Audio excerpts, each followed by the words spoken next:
Hello everybody, back here again for another vlog a day, and today is Monday the 5th, and today was a lovely day outside weather-wise. Got this morning, got a few things done, nothing really major, just kind of general life things has to go on, and then decided to head over to Orlando. Had to go over there and get some of Craig's stuff to try and get like his little, I guess like he gets paid on like a debit card thing or something because you don't have a bank account. So I had to go get the debit card, go by the ATM, try and pull some of the money out so he can put on his accounts. And just, 4 hours of your life is wasted going to get a stupid card.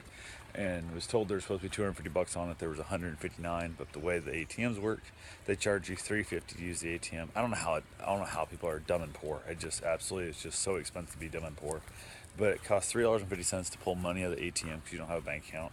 And on top of that, I tried to pull the 150 out, and they said they can't because you have to go in $20 increments. So I only got 20 bucks out of it, or 40 bucks out, 140.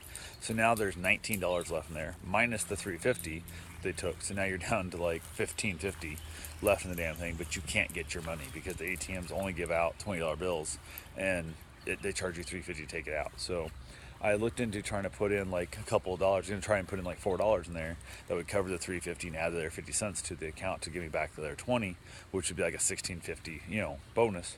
And they didn't have any way of depositing like cash on this stupid card. It's a direct deposit only card or something. I don't know what the hell it is. It's kind of weird. So we're gonna see if we can't maybe go buy something for the $16 that are left on it, then just give him the $16 cash, and it's just absolutely a pain in the ass. So, but I did get the card. I got the money out of it for him, so we're gonna go put that back on there. Try and take care of that whole thing. Just to drive 3 hours of drive time plus just to go grab a stupid card because Barbara couldn't figure out how to use the card. So went ahead, got that done though. Talked to Barbara for a little bit, talked about trying to clean the house up where he was living, all that fun stuff. Headed back home, stopped at a place called Big Tree Park, and it's over by Orlando. I see it quite a bit when I drive by. I see the sign. I think I need to drive down and look at that. Didn't know what the hell it was, and it is where the senator used to live. The senator got burnt down by a crackhead trying to stay warm, supposedly, and watched he smoked crack inside the cavern of the tree. It was a 3,500-year-old tree. It was the oldest tree in Florida, one of the oldest trees in the world. And it was a giant tree that had been 1925, had 40 feet knocked off the top during a hurricane, and was still 100 plus feet tall. So gorgeous big old tree, like 125 feet or something like that, and 140 feet. I think it was 160 plus at its peak. Beautiful tree. Unfortunately, it's now a burnt stump of a tree. So there's one about 40 yards away they call Sister Liberty, I think. Lady Liberty. I think it's Sister Liberty. Either way, one of the two. Beautiful big tree. It's only 2,000 or 1,500 years old. No, 2,000 years old, roughly. So it is what it is. But it was basically sprouted up before or after Christ was here, or the tree was here 1,500 years before Christ almost. So huge difference in time, huge difference in size, and just that whole thing. Although they did graft on a part of the branch from the senator back in the 1990s that's now, I don't know, 40, 50 feet tall in the middle of the park up front. They've replanted, which is a pretty cool little thing. So that's kind of interesting how that's going. But I went ahead and rode the motorcycle over and rode it back.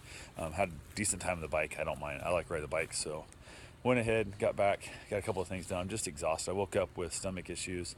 I was on the toilet like all damn day today. Just weak. Lost all my energy. Just when there's no nutrition in your body, it's hard to have the energy to do what you need to do for the day. So I've been struggling with that, just feeling whipped all damn day.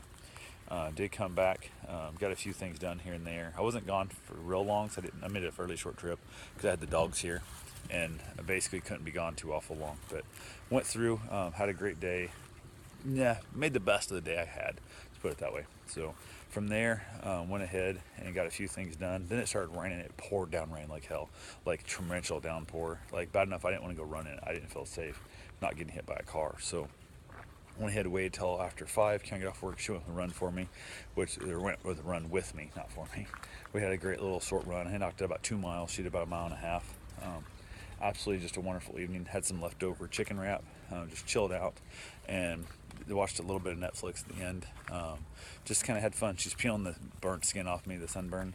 She apparently really enjoys that. So she's getting to do that, which is, hey, makes her smile. I'm happy with that. So whatever I can do to make her smile is always going to be near the top of my priority list of things to do. So went ahead, chilled out, talked to Craig again today, just little things, and trying to figure out a way. Might have found a way to get the car out of impound, which means, I don't know, it's just a pain in the butt. It's just more and more money spent on a car that isn't worth nothing.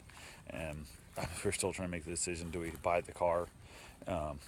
Do we pay for what it costs to get the car? Like, I wouldn't buy the car personally if it was going to cost us to get it at impound, but Karen thinks we should. But my thing is, we should just give him the money it's going to cost us to get the car at impound and be done with it. But our hope is, we pay the money to get the car out. We can then sell the car, at least recoup that money, plus whatever's left on top of it goes to him. So it's not just us coming out of pocket straight up for all that money. So anyway, that's all I got for right now. We'll talk to you guys tomorrow. Have yourself a safe and wonderful day. Thanks for watching.